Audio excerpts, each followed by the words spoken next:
So, guys, I want to talk about the Japanese anime noir, and I want to say that I want to do like a little bit of video essay and talk about like how I think it is a reference to the Illuminati, and I'm gonna say my Illuminati conspiracies because I've not researched the Illuminati at all, and but there's always like a lot of different stories and conspiracies about the Illuminati that I do believe in, and I'm gonna go through this. I'm gonna just break it down like every little theory I have about the Illuminati and how I think the Japanese anime noir is kind of an allegory for the Illuminati.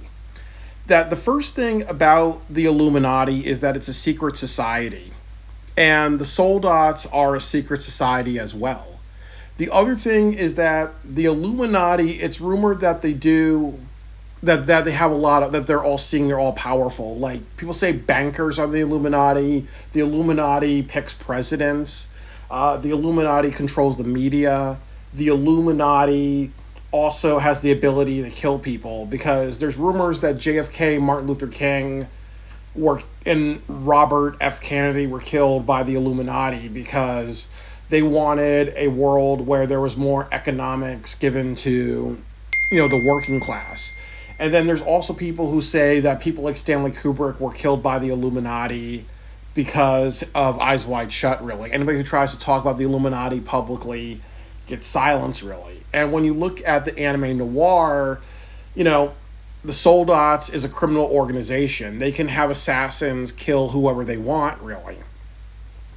Some of the assignments, like in the second episode, was to kill corrupt police officers, and that was ordered by the French government. So sometimes, like just like the Illuminati, it's also people with power, people in government allowing crimes to happen or sanctioning crimes or other things like that. So, the fact that the Soldats can have Noir go after whoever they want to go after is very similar to how the Illuminati is connected to all these conspiracies, such as killing ex-presidents, killing civil rights leaders, killing people who want to, give more economic abilities to the public, really. My other thing about noir with the Illuminati is almost like noir. I believe like the noir, the prophecy goes back 1,000 years, I believe, and it started around like the year 0 with the death of Jesus. So I believe it goes back either to the year 1000 or the year 0, if I'm correct, really. So so that's also true about the Freemasons and all that. Like I believe they started in the 1700s, but there's always been secret societies throughout history. Like you can look at the ancient Egyptians. Like obviously, there were ruling classes, there were people controlling people. That's been like throughout human history where, power has always been through like royal families, or power has been through, like people who are friends of royal families. So that's also true with the Soldats because, obviously, like Marielle Bouquet, she was born into a crime syndicate. We don't know like how Altena, Chloe, and Kirika, how did they become involved with the Soldats, really? Like, were they born into it, or was it something where they were adopted into it? Like there had to be something. But then Chloe says the line that you says something in like to the Cold Blood Killer, which is that in order to join the Soldats, you have to be born into it. If you're not born into it, then they don't want you, really. So that's also true with the Illuminati, that sometimes it's people being selected who are not involved in the Illuminati, you get initiated in. And I believe one of the rules with the Illuminati is that if you are somebody with a lot of good and virtues and your high standing, they let you in as a new person. If you're somebody like I think, like, for example, like it was like John Quincy Adams was also in the Illuminati, or you look at the Roosevelts, or even like other people, like where it's like father and son, or like George W. Bush and George H.W. Bush. They were both in the Illuminati, really. So, that's also true with like the Soldats as well, really. That obviously, they have the ability to initiate families in. And then the other thing about the Soldats is I believe that they started in Europe, and noir's called the 1,000-Year Darkness of Europe. And the Illuminati, and I believe this is true, they started in Europe. Like I think they said around the 1600s they started.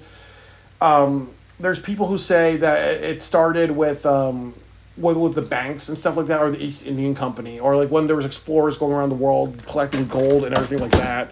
Pardon me, I just dropped something. That was kind of really the start of the Illuminati, really. So they both go back, lots of years, really. The other thing is that, and I'm not sure how true this is to the Illuminati, but there are sexual rituals and there's also bloodletting rituals. And, you see this kind of hinted in Eyes Wide Shut, really.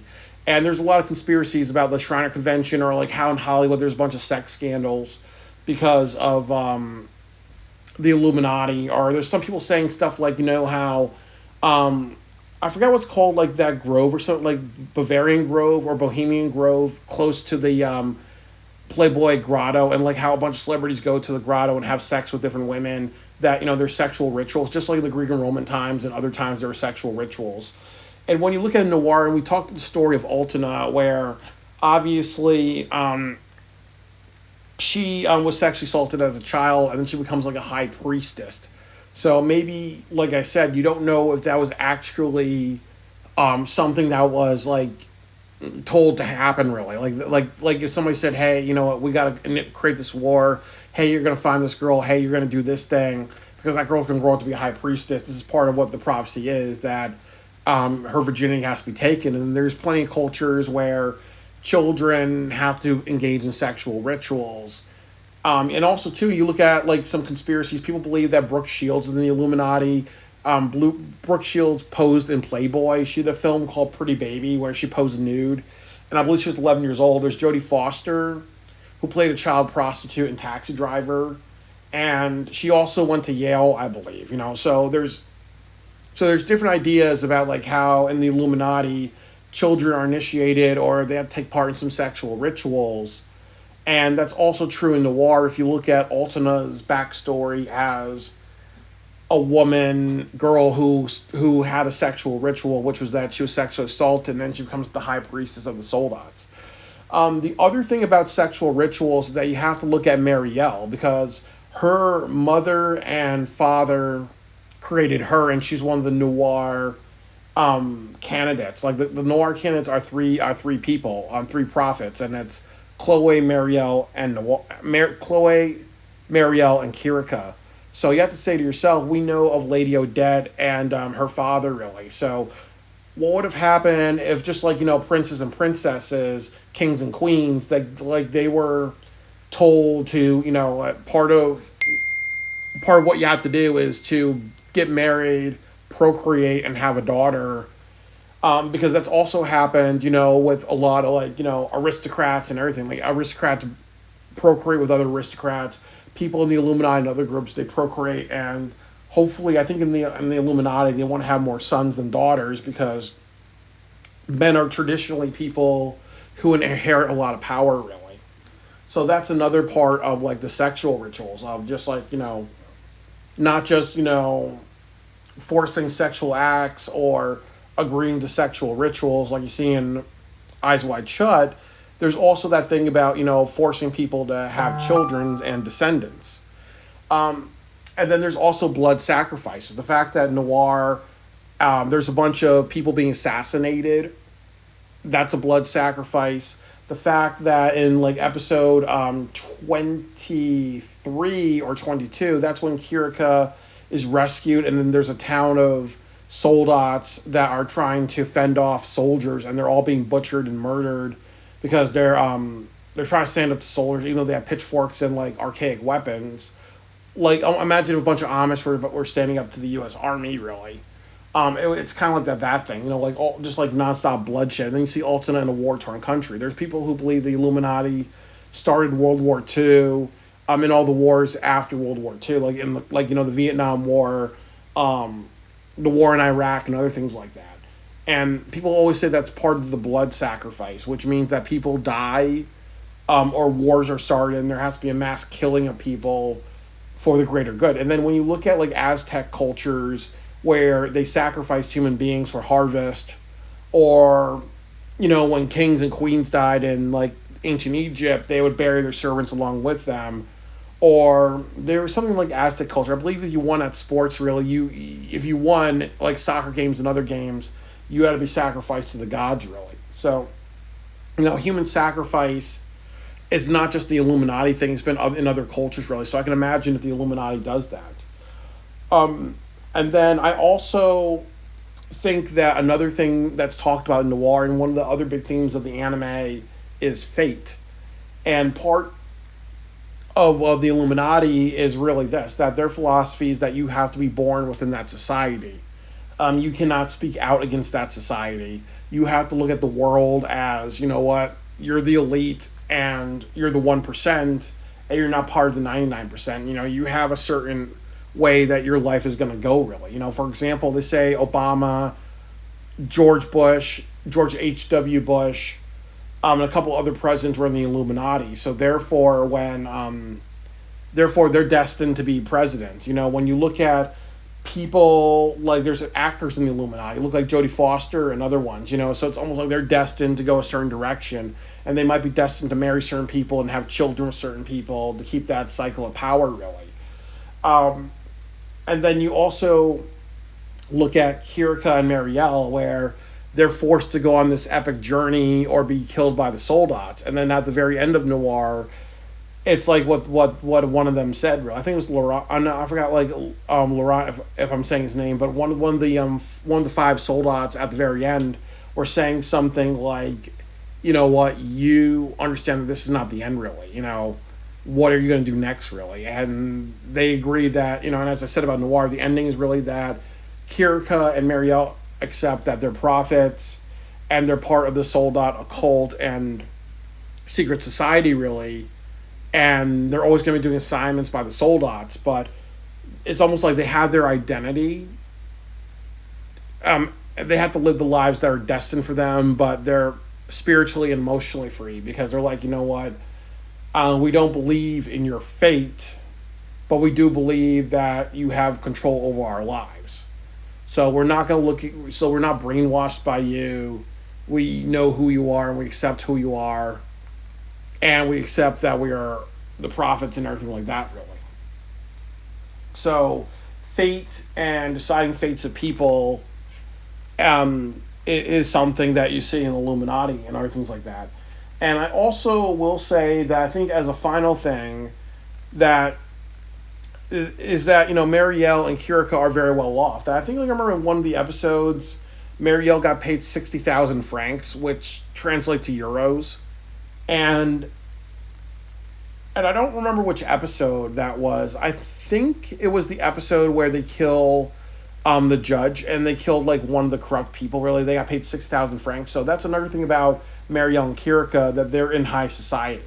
Marielle fires a flare in the air in that in episode 7, where they go through the desert and a helicopter rescues her. They can travel throughout the world, and more likely they get first class seating. They get vehicles, they get other items. Marielle comes from royalty, and that's also one of the things about the Illuminati and all those other groups, is that it's people who are from high society, like the rich of the rich, really. And so it makes sense for Marielle and Kirika to have that ultimately. And I also will say that the last thing, I think the final thing I'll say, is strict rules, because there are rules in the Illuminati, and some people will say that some of the rules are, you never talk about the Illuminati. When people go online talking about Illuminati conspiracies, they need to be silenced, or just like, if you're in the Illuminati, you have to your life has to go a certain way, or something will happen to you.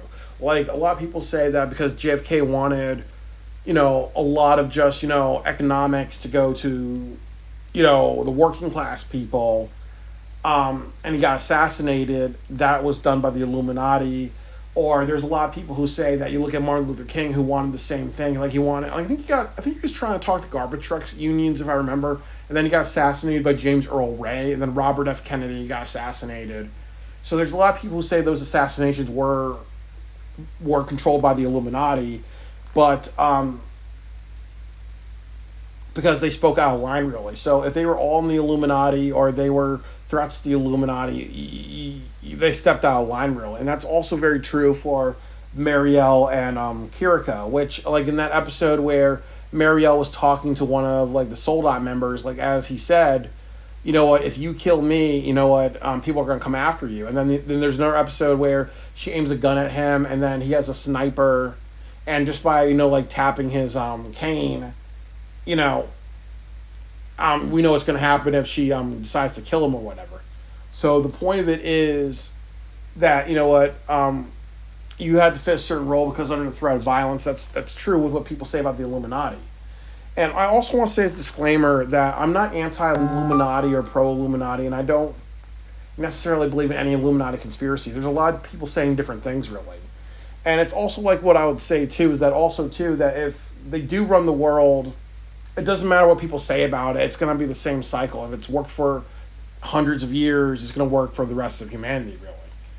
And then anything I said about JFK and Robert F. Kennedy and Martin Luther King or other people being assassinated, you know, we honestly don't know the answers. You know, we're not like, we cannot look up James Earl Ray, Lee Harvey Oswald, Jack Ruby. We can't, like, you know, raise them from the dead and then brainwash them or do some psychic ritual where we see what was through their brains, really, to see why they did those things, you know. So to blame that on the Illuminati is just another conspiracy thing. You know, we don't know if that's true or not. But definitely like Noir can be like an allegory for the Illuminati, really. And then another like kind of interesting thing you want to say about Noir is that it's a very esoteric anime. It's a very underrated anime. It has like one of the best usage of music and soundtrack in all of anime. It's a very pro-feminist anime, and not a lot of people know about Noir. It was not on Adult Swim. Probably if it was celebrated, probably if it was an anime that a lot of people saw, it would probably be one of like I said, on that list of the top 100 animes of the 21st century. It's definitely one of those animes that I feel challenges viewers because it's definitely very dialogue heavy. It's definitely very feminist.